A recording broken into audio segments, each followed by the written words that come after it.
Remember, I am not gay, and they're changing my voice. I don't talk with a lisp naturally or none of that stuff. Don't talk like a nerd giving a PowerPoint presentation, etc. So this is Matthew 10 again, and I'm just going to go over some key points real fast, and we'll get into the next video, Matthew 11. Jesus sends out the 12. Okay, and lists the names of the 12 apostles. It goes on to say that you'll be hated by everyone because of me. The one who stands firm to the end will be saved. And no servant is greater than his master, no student greater than their teacher.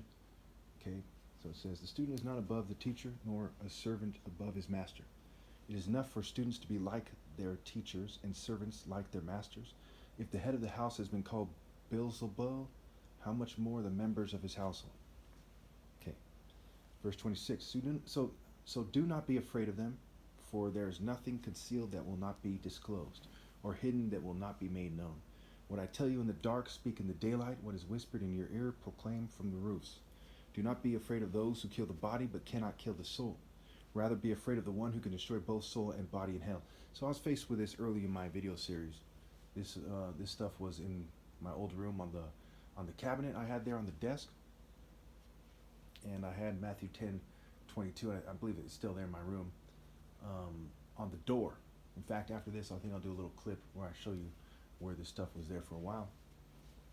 And you know, I've been talking about this for probably about, I want to say a decade, but probably about 8 years, 9 years. These scriptures when I started citing them, and you know, people are afraid to do what's right. They're afraid to tell the truth, right? The way, the truth, and the life. In John, it says that they're going to hate Christ, or they hated Christ in the story, because he testifies that their works are evil. So when you join their groups and you don't testify that their works are evil, you're not doing the right thing. So when you join their groups and you don't testify that their works are evil by your actions, okay, you're not doing the right thing. Your actions testify. That's why Jesus said to Pilate, he said, "You have said so." When he said to him, "So you're the king of the Jews?" He said, "You have said so." He said, "By the way you're treating me compared to how you would treat other people in your custody.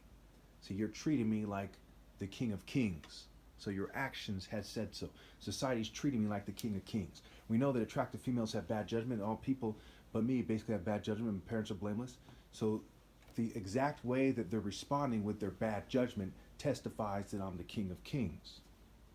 Okay, their persecution, their inability to address my key points, them avoiding my key points and making straw men and avoiding my core arguments. They make it crystal clear that I'm Christ. Their refusal to embrace me. Like the Bible says, woe to you when all men speak well of you, because that's how their forefathers, their ancestors, spoke of the false prophets. Okay. Do not be afraid of those who kill the body but cannot kill the soul. Rather be afraid of the one who can destroy both soul and body in hell. Are not 2 sparrows sold for a penny, yet not one of them will fall to the ground outside your Father's care. And even the very hairs of your head are all numbered.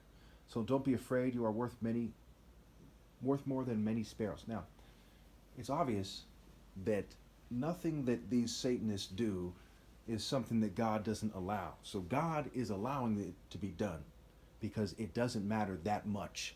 It matters that, you know, they're going to go to hell and they're going to suffer to the extreme according to their deeds. But what they're doing, whatever they can do, is say they're going to embarrass you in public. You know what I'm saying? They cause you to do embarrassing things with technology. You know what I'm saying? So what? You know, are you a little kid? You know what I'm saying? Have you ever changed a diaper?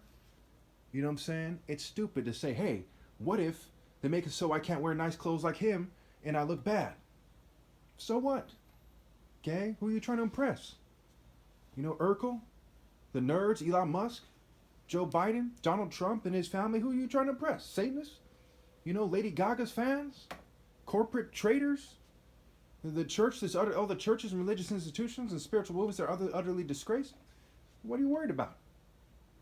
You know, not only, you know, even if they're the types of people you should try to impress, or you would want to try to impress, okay, you shouldn't worry about you being embarrassed while you're doing God's work. You know what I'm saying? That's like being afraid to go to the gym because you're afraid to feel the burn in your muscles. It's retarded. It is pathetic. All right. So don't be afraid. You are worth more than many sparrows. Whoever acknowledges me before others, I will also acknowledge before my Father in heaven. But whoever disowns me before others, I will disown before my Father in heaven. All these people who play their social control role, instead of saying, you're the Son of God and I'm at your service, just tell me what you want me to do, they do what the enemy tells them to do. They accept the boundaries of the enemy. Even if it comes through your family, it's still satanic. And you've disowned me by your actions. And you will be disowned, and there will be no valid redeemer for your offspring. Okay, a lot of people say, "Why do you keep saying this? Why do you keep saying this? You're pointing out that you're more powerful than us." Okay, because it is one of the most important things that was ever said, and people do not get it. And time is short. I could die any time. If I died right now, where would it leave you all? You all would have failed miserably. You can't scramble to obey God through me quickly enough. 34.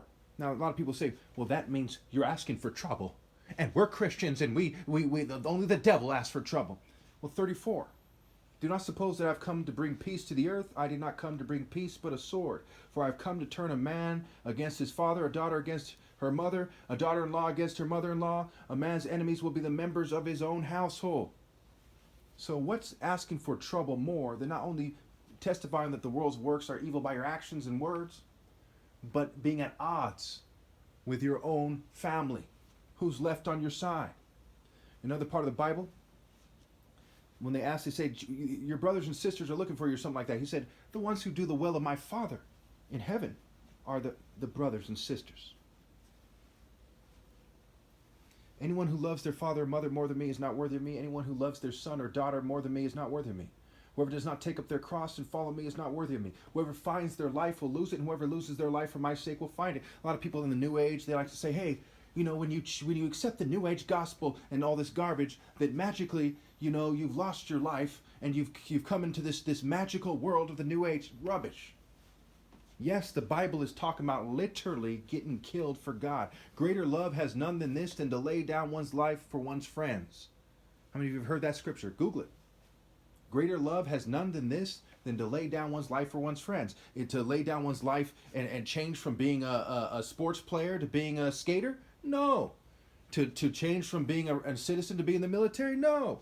To change from being, a regular person, a Gothic person to being a Christian in the church? No, that's not the greatest form of love.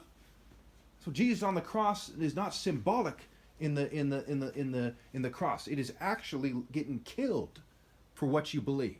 You think Christ Almighty, think I would argue that the people in the Colosseum who got fed to the lions in popular culture, if we take it at face value, didn't have greater love than someone who simply changed their lifestyle into something that was sold to them as something they would enjoy anyway?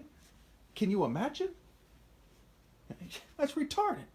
That's like the dumbest thing you've heard in your fucking life. So yes, in Matthew 10, they're talking about you're supposed to literally get killed for God. Who would have thought? Okay? Verse 40, anyone who welcomes you welcomes me. Anyone who welcomes me welcomes the one who sent me. Whoever welcomes a prophet as a prophet will receive a prophet's reward. And whoever welcomes a righteous person as a righteous person will receive a righteous person's reward. See how he overkills it. He said, don't disown me before others. Okay? And receive those that are in the divine order.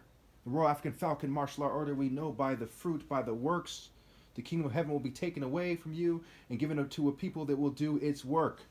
And it takes a lot of kind of martial art principles to do the work of God. Determination, focus, willpower, timing, heart, discipline, love, and so on and so forth. That kind of heart to follow through, that repetition, that moral precision, moral intensity, moral repetition. Pretty straightforward.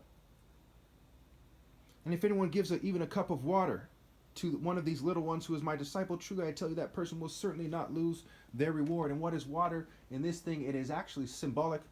Okay, obviously you're supposed to help them out any way you can, and a cup of water literally, but symbolic. The cup of water is the living water in the divine order. Whoever gets in the divine order obeys God through me, which nobody is doing right now, mind you, but my parents are blameless.